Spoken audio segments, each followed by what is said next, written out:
à tous et bienvenue dans cette nouvelle entrevue pétillante. Bonjour Anne-Claire. Bonjour à tous, bonjour Thérèse. Elle se fiche de moi quand je parle. Alors écoutez, la dernière fois, on avait fait une super entrevue pétillante et pour changer, enfin elles sont toutes super, il faut le dire, mais la dernière fois, on avait changé un petit peu. C'était Anne-Claire qui m'avait interviewée, qui avait pris les rênes de la chaîne. On sent qu'elle est un petit peu féministe au fond d'elle, elle veut prendre le pouvoir. Profites-en, profites-en. Bon bref, c'était un petit changement qui vous avait beaucoup plu. Et cette fois-ci, il y a un changement, mais un changement qui sera pérenne. Nous sommes 3 dans cette entrevue pétillante. Anne-Claire, peux-tu nous en dire plus? Exactement, il y a une mini pétillante en plus, là, qui vous dit d'ailleurs des areux de salutations à toutes les auditrices. Voilà. Si vous entendez des petits bruits, c'est elle qui intervient dans la conversation. Voilà, c'est une fille, donc elle a déjà envie de donner son avis. Exactement. C'est dommage pour vous, moi j'ai l'image, donc j'ai la joie de la voir de temps en temps. Et vous, non, c'est dommage, c'est comme ça. C'est le privilège d'être amie avec Anne-Claire. Voilà.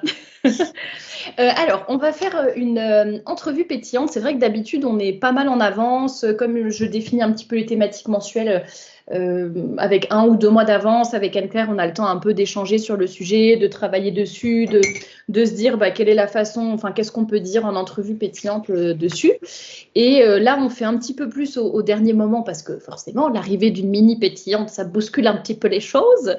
Et donc, cette fois-ci, on va faire une entrevue pétillante donc, sur l'apostolat, puisque c'est la thématique du mois de décembre, comme vous vous en êtes déjà aperçu normalement si vous êtes abonné à cette chaîne. Donc j'ai parlé de l'apostolat dans des conférences, dans des articles, dans des podcasts, etc. Mais vous le savez, avec Anne-Claire, on essaye d'aborder un petit peu les choses de façon différente. Donc on va parler de l'apostolat ensemble et je voulais juste commencer, avant de te donner la parole Anne-Claire, je voulais juste commencer en donnant la définition, la première définition du dictionnaire Le Robert qu'on trouve. La première qu'on trouve, donc c'est prédication, propagation de la foi, mission qui requiert de l'énergie et du désintéressement. Donc en gros, on peut résumer ça à de l'évangélisation, faire connaître le bon Dieu, faire connaître la religion catholique, faire connaître la vérité. Ça peut être par plein de moyens différents, j'allais dire, justement, qu'on va voir dans cette entrevue. C'est vrai que parfois, ça fait un petit peu peur. Ça fait un peu un grand mot. On se demande si on est à la hauteur, si on est suffisamment fort, formé, courageux. Est-ce qu'on a assez de talent, entre guillemets, pour parler, pour faire de la prédication, justement? Est-ce que ça ne devrait pas être laissé juste aux prêtres ou aux religieuses? Et donc, parfois, on est un petit peu perdu au milieu de tout ça. Donc, c'est ce qu'on va voir aujourd'hui. On va voir que l'apostolat, c'est vraiment à la portée de tout le monde et que c'est même un devoir. Alors, je ne sais pas, toi, comment tu voyais ou tu vois les choses aujourd'hui par rapport à l'apostolat, Anne-Claire? Je t'avoue que moi, au début, le mot apostolat ou évangélisation, ça me faisait, comme tu dis, vraiment peur. Ça me faisait penser un petit peu aux témoins de Jéhovah qui faisaient du porte-à-porte. Et moi, c'est vraiment pas mon truc parce que ça m'effrayait d'aller devant les gens, parler du bon Dieu comme ça, alors que, enfin voilà, c'était pas mon truc et ça me faisait peur. Alors qu'il y a des groupes qui existent, qui font ça, la milice de Marie, etc., qui offrent des médailles miraculeuses, qui parlent du bon Dieu, et ils font un bien extraordinaire. Et il y a des gens qui découvrent la foi grâce à eux et qui les remercient. Et, enfin, vraiment, ils font un travail extraordinaire. Mais je ne connaissais pas à cette époque-là. Et moi, ça m'effrayait parce que ce n'était pas mon truc. Mais en fait, je me suis rendu compte qu'il y a plein de façons de faire de l'apostolat qui sont très, très belles et à la portée de tous. Donc, il suffit juste de trouver ce qui nous correspond ce que le bon Dieu a donné comme don à chacun pour faire de l'apostolat, en fait, d'être des apôtres. C'est vraiment ça, j'allais dire. En fait, c'est un devoir, comme je le dis, on doit tous faire de l'apostolat, mais je pense qu'on n'a pas tous reçu les mêmes grâces et les mêmes charismes, entre guillemets. Et je pense qu'effectivement, pour faire du porte-à-porte, pour aller voir les gens, argumenter, leur parler du bon Dieu, un petit peu de but en blanc, j'allais dire, je pense qu'il faut vraiment je ne vais pas dire un charisme spécial, comme si c'était quelque chose d'extraordinaire qui touchait très peu de personnes. Mais je pense que voilà, il faut quand même un talent particulier qui n'est pas forcément donné à tout le monde. Mais je pense que vraiment l'idée à retenir, c'est qu'on est tous faits pour faire connaître le bon Dieu. Forcément, si on a la joie d'avoir le bon Dieu dans nos vies et de le connaître, un de nos premiers devoirs, c'est de le faire connaître et de faire connaître ce bonheur de l'amour de Dieu au plus grand nombre possible. Mais ça se fait de façon différente selon les personnes. Donc, a priori, toi et moi, on est un petit peu pareil. On n'est pas trop du style, voilà, aller frapper aux portes, etc. Mais je pense qu'on le fait de façon différente, chacune dans nos vies. Donc, est-ce que tu as un peu peut-être des exemples d'autres façons de faire de l'apostolat? Donc, on l'a quand même mentionné, on ne met pas ça à part, hein, le fait d'être dans la milice de Marie, par exemple, d'être dans des cercles qui vont parler à droite, à gauche, etc. Voilà, si ça vous correspond, tant mieux. Là, on va un petit peu parler, mais renseignez-vous si ce côté-là vous intéresse. Je suis sûre, dans vos paroisses, il y a des choses qui existent. Et puis, on va peut-être parler, nous, des autres façons de faire de l'apostolat. Parce que pareil, il y a des gens qui pensent qu'il faut beaucoup de temps, beaucoup d'investissement, qu'il faut être presque théologienne pour parler du bon Dieu, alors que, voilà, pas forcément.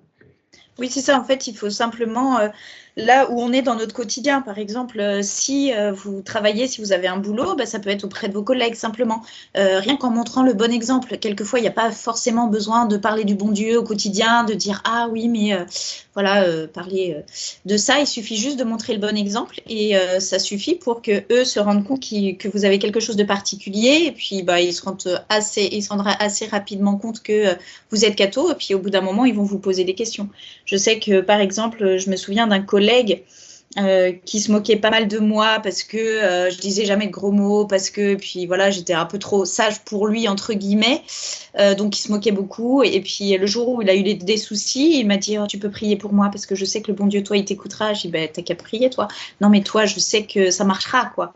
Et il dit, moi, je suis pas très fervent, je suis pas quelqu'un de vraiment catho, mais en fait, je sais qu'il faut que toi tu pries. Et puis en fait, il se moquait de moi, mais il voyait bien qu'il y avait quelque chose de sérieux derrière. Et si j'avais le malheur de dire, pas un gros mot, mais un mot qui allait de travers, il devenait très sérieux. Il dit, tout le monde peut, mais toi, tu peux pas. Et on se rend compte de l'exemple qu'on a à donner à ce moment-là.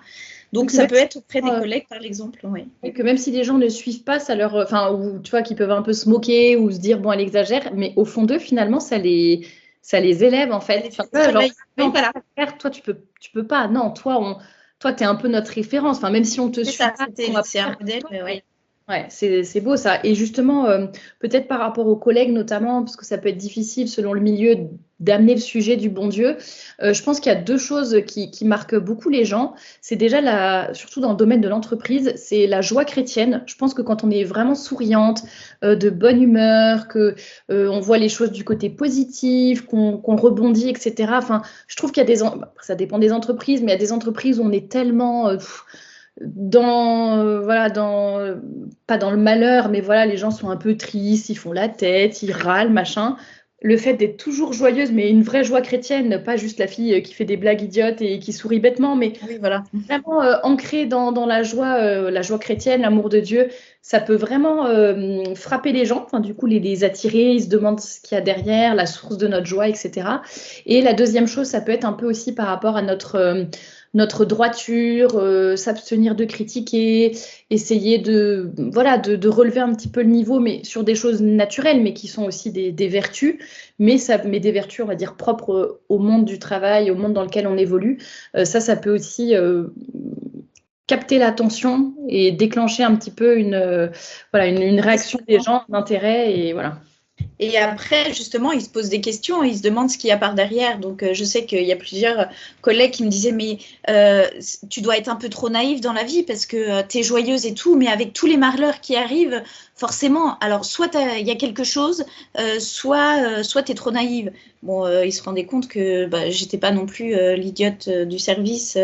Voilà, donc ils se disaient, il y a quand même quelque chose. Donc après, ils se mettent à poser des questions et c'est là, une fois qu'ils posent des questions, qu'on peut entamer les conversations. Le plus facile, c'est d'être 2 à 2, quoi, d'être pas dans un groupe avec 10 collègues. Là, c'est un peu plus compliqué. Mais de cœur à cœur, entre guillemets, là, c'est beaucoup plus facile d'en discuter, simplement, en toute simplicité. Souvent, dans ce genre de conversation, ce que j'ai remarqué, c'est parce que parfois, moi, en tout cas, c'est mon cas, très souvent, je me dis, mais même si j'ai fait mon catéchisme, etc., bon, d'accord, il y a des choses, je suis au courant, les questions basiques, je peux y répondre, mais bon, quand même, je suis pas théologienne, je sais pas, tu me demandes de prouver l'existence de Dieu d'un coup, bon, si, il y a 2-3 trucs de philo qui me restent, j'arriverai à dire 2-3 choses, mais Bon, sur des trucs un peu plus compliqués et tout, j'ai pas forcément la formation, donc on peut se dire, tiens, ce genre de conversation fait peur.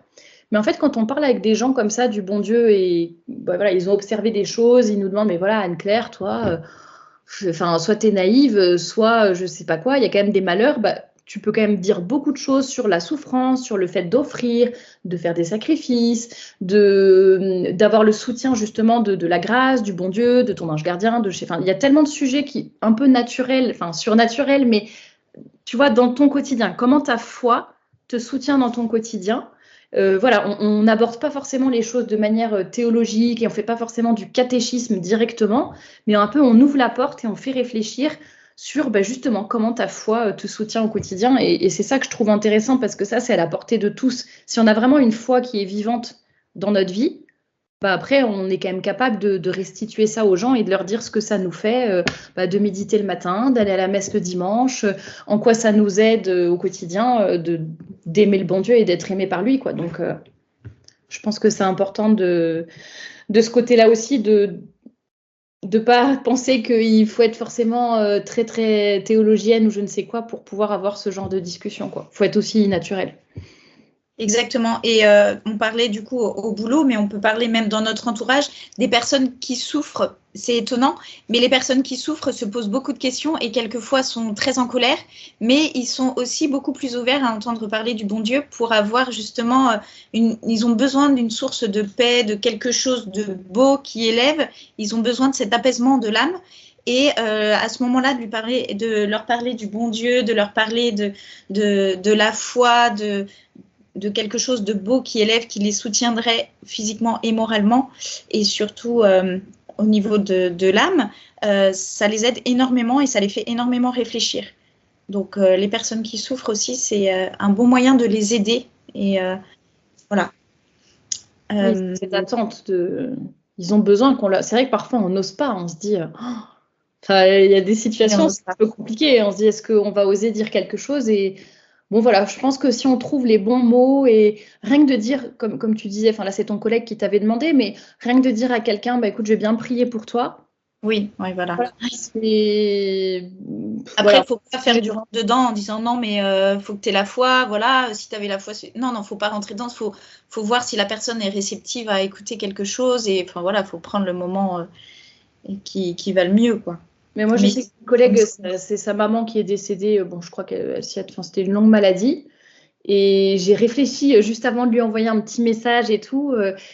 J'ai réfléchi, qu'est-ce que je dis? Bon, bah, sincères condoléances, tout ça. Et puis, je me dis, bon, non, allez, je vais le dire. Et j'ai dit, je prie bien pour toi. Alors, j'ai pas dit, je prie pour le repos de son âme, parce que je savais pas trop quel était son niveau de. Je sais même pas si elle est catho, si elle a une notion de quoi que ce soit, dame du purgatoire ou quoi. Donc, je voulais pas dire une phrase qu'elle comprendrait peut-être pas.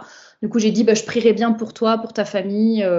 Voilà, et je me suis dit, il faut que je le dise, quoi. Enfin, il faut mentionner la prière parce que, voilà, c'est une petite chose. Comme ça, elle prend pas, on s'en fiche. Là, elle a juste répondu merci et c'était facile. Mais au moins, voilà, ça mentionne la prière. Elle sait que je prie et bon, peut-être que ça peut lui ouvrir d'autres perspectives aussi, quoi. Tout à fait, oui. Et ça peut être aussi, même dans notre paroisse et dans notre quotidien à l'école, par exemple, si on a des enfants à l'école, etc. C'est pas parce que la paroisse, c'est des gens cathos ou à l'école, si c'est une école catho, pareil, vous côtoyez des personnes catho, mais c'est pas pour autant qu'on ne doit pas montrer l'exemple et faire de l'apostolat parce que nous-mêmes, enfin moi je sais que quand je vois par exemple une maman à l'école qui est tout le temps souriante, super bien apprêtée, habillée, super agréable avec tout le monde, alors qu'elle a plein d'enfants et qu'elle aurait toutes les possibilités du monde à être grincheuse, avoir les cheveux dans tous les sens, etc.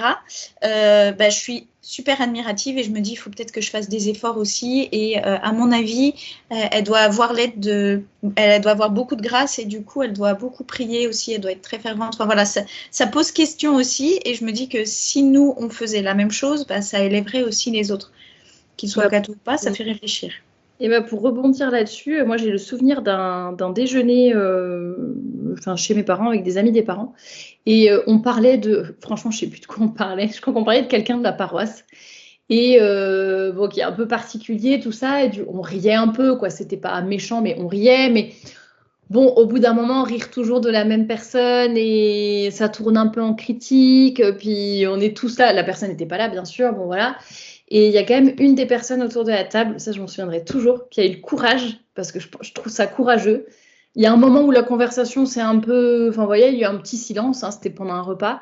Et il y a une des personnes qui nous a regardés et qui a dit faudrait peut-être quand même qu'on arrête de parler de ce sujet et c'est pas très chrétien. Tout ce qu'on est en train de dire depuis tout à l'heure, c'est quand même pas très chrétien.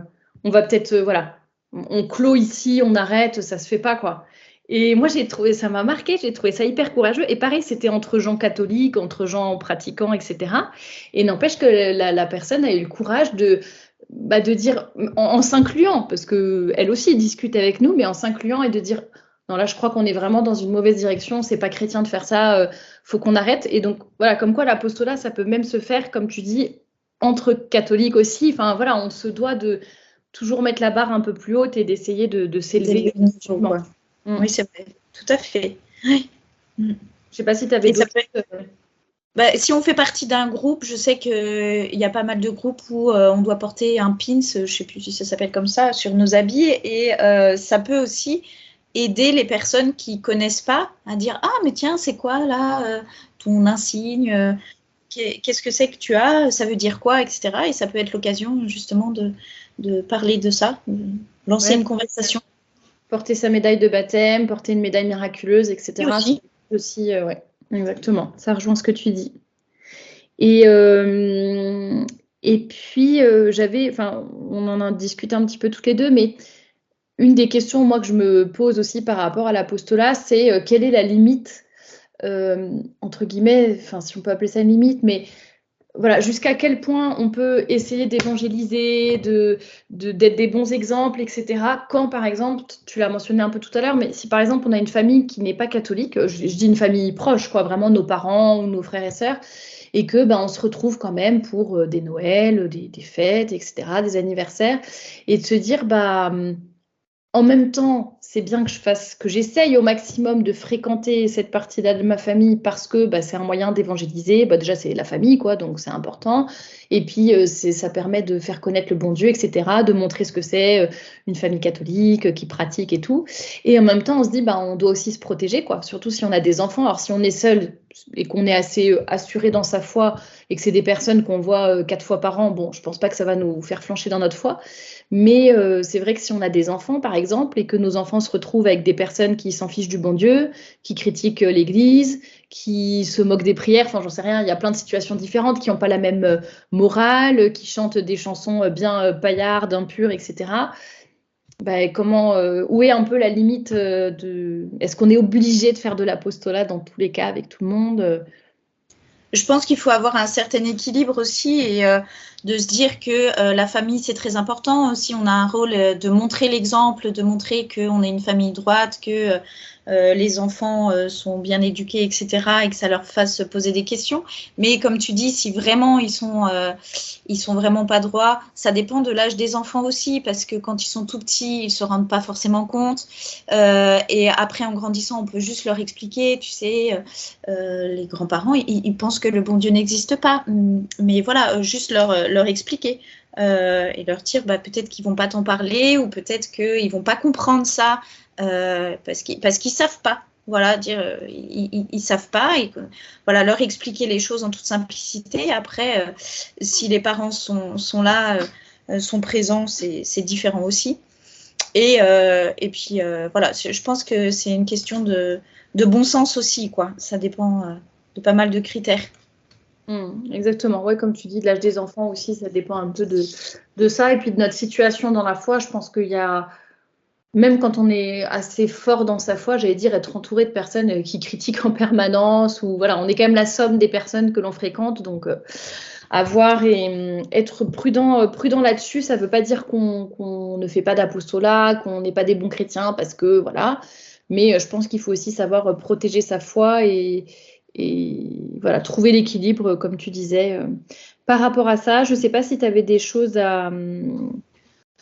à ajouter, mais on a parlé de l'exemple, on peut des choses qu'on porte, des médailles, on peut éventuellement parler tout ce qui est habits, tu as parlé des gros mots tout à l'heure, c'est une petite chose, mais voilà, surveiller son langage, faire attention à la façon dont on s'habille, etc.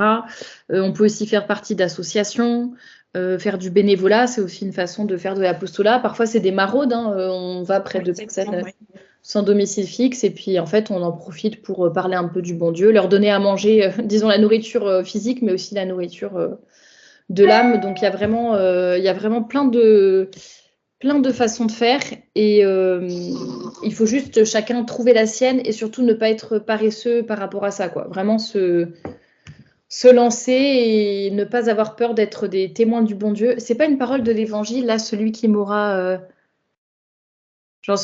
renié, enfin qui aura été mon témoin devant les autres, je témoignerai pour lui devant mon Père. Et celui qui m'aura ignoré devant les autres, et ben je le défendrai pas non plus devant mon Père. Donc bien sûr, c'est important de faire de l'apostolat et d'essayer de partager ce qu'on a reçu, tout simplement. Et pourquoi pas avoir toujours des petites médailles miraculeuses dans son sac, parce qu'on ne sait jamais, on peut rencontrer parfois des gens, je me souviens surtout à Paris, des gens dans la rue comme ça qui demandaient soit une pièce, soit quelque chose, et puis en plus on disait si vous voulez, j'ai aussi une médaille, et puis ils ont le droit de la refuser bien évidemment, mais la plupart du temps ils étaient super contents d'avoir un petit cadeau entre guillemets d'une personne qui leur prête attention aussi et qui peuvent leur expliquer ce que c'est, quoi. Et puis surtout, la Sainte Vierge, généralement, c'est vraiment le canal par lequel passer. Oui, tout à fait. C'est un peu tout le monde d'accord. Enfin, c'est un peu une figure qui, généralement, un peu cette figure maternelle qui peut aussi attirer et convertir même les athées les plus durs. Voilà. D'ailleurs, je me souviens, je passais dans une rue assez fréquemment, au moins une fois par semaine, où il y avait une petite fille qui mendiait. Et un jour, je me suis arrêtée et je dis écoute, j'ai pas de pièce, mais j'ai cette petite médaille. Puis je lui explique et tout. Elle était très contente. Et quelques semaines après, je repasse, elle était là, elle m'a stoppée dans la rue. Elle a dit regardez, je l'ai sur moi. Et elle était super contente et ça m'a fait super plaisir aussi. C'est toi et c'est bien, hein, comme quoi. Il y a des cadeaux comme ça qui touchent, mais il fallait avoir le courage de le faire, de le proposer. On a peur, je pense, parfois d'imposer quelque chose, être mal reçu, etc. Au pire, la personne, elle nous dira non ou je m'en fiche, quoi. Au pire, elle nous renvoie un peu boulet, mais c'est pas dramatique. Enfin, je veux dire, faut mettre les choses faut relativiser les choses et se dire au pire, la personne refusera et puis c'est tout, quoi. Oh, ça c'est pas du jeu. Voilà, elle me montre mini pétillante pour me distraire pendant mon propos. Mais de toute façon, je pense que on avait fini. Moi, j'ai de la chance, j'ai l'image. Vous n'avez pas l'image, mais vraiment, passionnée par ce que je dis. Elle baille, voilà. Elle t'écoute avec grande attention. Tu parles, je la fais bailler. Ah là là, toute mignonne cette mini pétillante. Bon, Anne-Claire, je ne sais pas si tu avais d'autres choses à ajouter ou pas. Écoute, je crois que tu as tout dit. Voilà, on a bien fait le tour, donc on va vous laisser méditer là-dessus. N'oubliez pas en tout cas qu'on a tous un devoir d'apostolat, de faire connaître le bon Dieu, etc. Mais chacun un petit peu selon nos talents, donc à voir. Et puis Mini Pétillante, son talent, c'est de bailler, de bailler, de bailler. Elle est trop mignonne. Ah là là, et écoutez, on vous laisse et puis on vous dit à très bientôt pour une nouvelle entrevue pétillante. À bientôt.